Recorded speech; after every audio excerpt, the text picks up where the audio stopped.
I get the question a lot, how do I get started in real estate? How do I buy my first property in St. Louis? Well, today I'm gonna take you in my runs all around St. Louis of what I do on a daily basis, and I will be going through how to get started in real estate. Hi, I'm Ben, your St. Louis real estate ninja. I'm a local investor, agent, and property manager in the St. Louis area. I own over 30 doors in St. Louis. If you want to talk about St. Louis real estate or get started in investing, that's what I'm here for. Feel free to email, text, or call me, and I would love to talk to you about your goals. But are you ready? Let's go.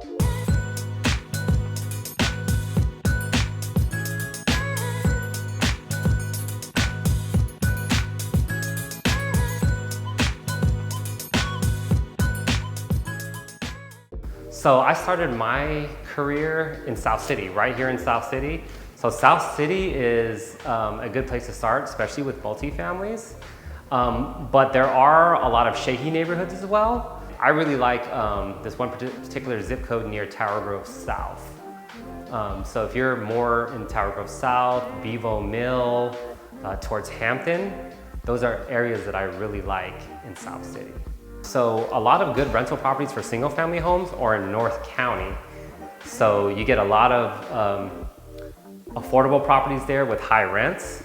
So places like Florissant, Hazelwood, Ferguson are really good areas to look at where they have high rents and lower price points. You don't get as much appreciation, but I have plenty of properties out there and they tend to do really well and also do really good with Section 8 as well. So I started with 4 families because there's a little bit less risk where if there's a vacancy, then you still have 2 or 3 others rented paying your mortgage.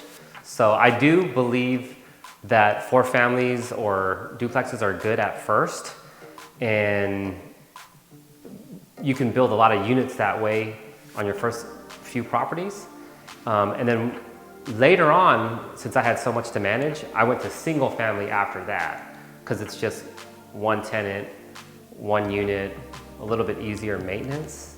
So there's no wrong answer, and it depends on your budget too, because a multifamily will be more usually than a single family home. So, but I do like getting multis first, just to build up a bunch of units and cover your mortgage and house hack and those type of things.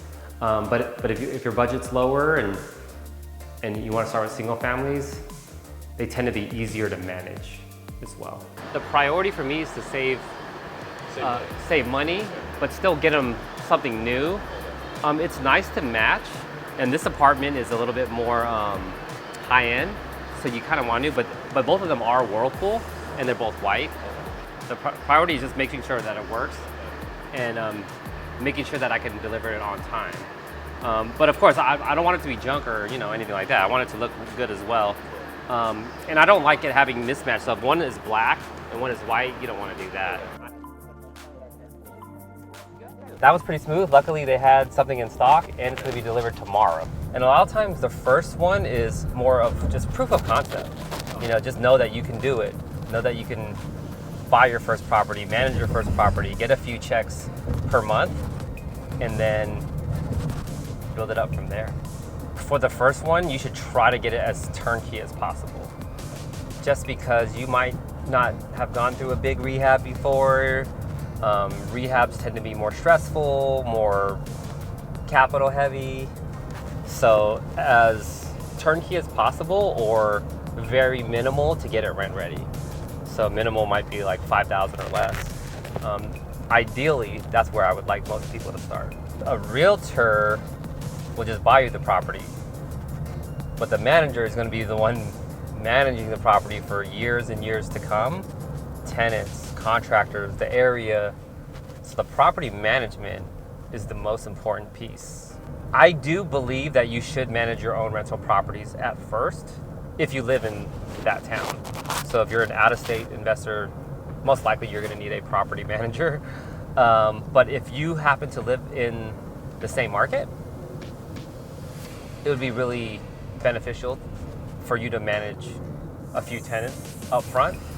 And usually after a handful, let's say 5, 10, for me it was 20, then you start thinking about getting a property manager to scale. But you actually know what actually happens while managing rental properties, because a lot of people, they think that everything's going to be smooth and just have these unrealistic expectations. But once you get into it and deal with a few tenants and contractors, you'll see what's really going on. Ideally, I would want people to invest in their own backyard, just so they can know the ropes and know how it really works. But if you can't and you have to go to a more affordable city, then finding your boots on the ground and making that team in that area is essential, but it's very difficult. So a lot of times you are going to have to go through a few property managers, go through a few contractors, and it's very hard if you don't know anybody in that city, but you have to figure it out if you want to scale. Yeah, and I'm hoping to be that for some people, just be that resource for people, but just know that you might have to go through some growing pains and just expect that, and it's okay. But once you get that good property manager or that good team on the ground, it's worth it. The first step is getting a plan to get the unit rent ready. So that means passing occupancy inspection and making it presentable to potential tenants. One of the big issues with this property is when you come in, you kind of smell mildew, kind of musty. So we know that we needed a dehumidifier. So we did put the dehumidifier in the basement, but it still smells a little bit over here. It's really hot right now. It's like 95 degrees out here, so it's been a really hot summer. There was a few little things, like this thing was kind of coming on loose, but you, Calvin, fixed that, so this was kind of loose. So just little details like that sometimes you miss at first glance, but you want to go through everything, run all the faucets, make sure the oven works, every light works, electrical outlets. Those little details sometimes get passed up in the big scope of things. So getting a detail, you want to fix those now before you move anybody in. Trash, walls, paint, scuffs, loose outlets, and things of that nature. Those are the things that I look at. So I'm more of a manager to try to get everything done good, fast, and effectively. But then I also have you, Calvin, where you're more I noticed this detail, I noticed that detail. So we just put an edge over the roof right here. So yeah. I don't know if you can see it, but we tarred some of it and we kind of put a drip edge around it and cleaned out all the debris, because you could see like some of the water was running down right here on the side of the window, and we were thinking that some of the moisture was getting into the window. But now you can see that it smells a lot better. It's not as musty. So now what we got to do is seal the outside and the inside. First of all, you have to know your skill set and what you're good at and what you are not. And sometimes that just takes trial and error, right? Like there's certain things that I like doing and I know I can do it quick, and I'll do those. And there's certain other things that I just know I don't like, and I'm smart enough now to delegate that. So a lot of people, when they first get in the game, they want to do everything to save money, but it ends up taking them weeks and months and all types of things like that, and it's not worth it. It's better to outsource it. I know that I don't like mowing lawns, so I'm more than happy to pay to do lawn maintenance. But putting this in here, changing locks, smoke detectors, those small things, sometimes a handyman takes some time. They're so small and minor. I would, encourage you to do them yourself if you can. But anything that's big that could take a week or longer, I encourage you to get a real professional that could maybe knock it out really, really quick. Yeah, when you're not renting it, you're losing opportunity costs. If you could rent something in 30 days instead of 4 months, that's 3 months where you could have had some kind of rent in there. So the whole goal is to be as fast as possible, but with the best amount of quality that you could possibly do, right? But not overdo it where you're overspending on everything and overpaying for the house and doesn't really give you that return on investment. So over the years, I like to try different contractors and handyman. And what you do is you give them small jobs first.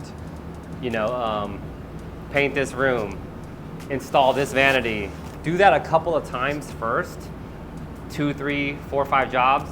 And then what you do is start giving them bigger jobs because you're building that trust there. But if you have a huge job to do and it's $40,000 and it's a guy that you barely met and you need half down and you just give them half down, you've never used them before, it's probably not going to work out well. It's going to take longer than you think, and they might not come back because they've already got a big down payment. So even with referrals, even with reviews, you got to try everybody. You got to try new people on a very, very small scale, multiple jobs first to build that relationship. With multifamilies, I prefer a 2-bedroom, but a lot of them are 1-bedrooms and you can get away with that. You have 4 units, so the area is most important on that. As far as single-family homes, usually the more bedrooms the better, but at least minimum 2-bedroom. I don't like 1-bedrooms, harder to sell, harder to rent out. Usually the more bedrooms, the more that you can get and the more rents you can get. But a lot of times, the bigger the house, if you get 4-bedroom houses, then there can be more people, more kids, more wear and tear. So me personally, I have mostly 2-bedroom homes. 2-bedroom, 1 bath. Yeah, 2-bedroom, 1-bath homes. So less people, a little bit lesser price point, so they're easier to kind of buy because they're not as desirable as 3-bedrooms.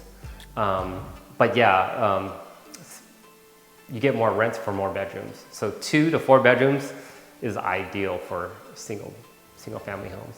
If you are interested in St. Louis real estate, investing in St. Louis real estate, that's what I'm here for. Feel free to email, text, or call me. I'll be happy to talk to you about your goals and what you're looking to accomplish. So if you are interested in that, we would love to hear from you. But other than that, I'll see you on the next one.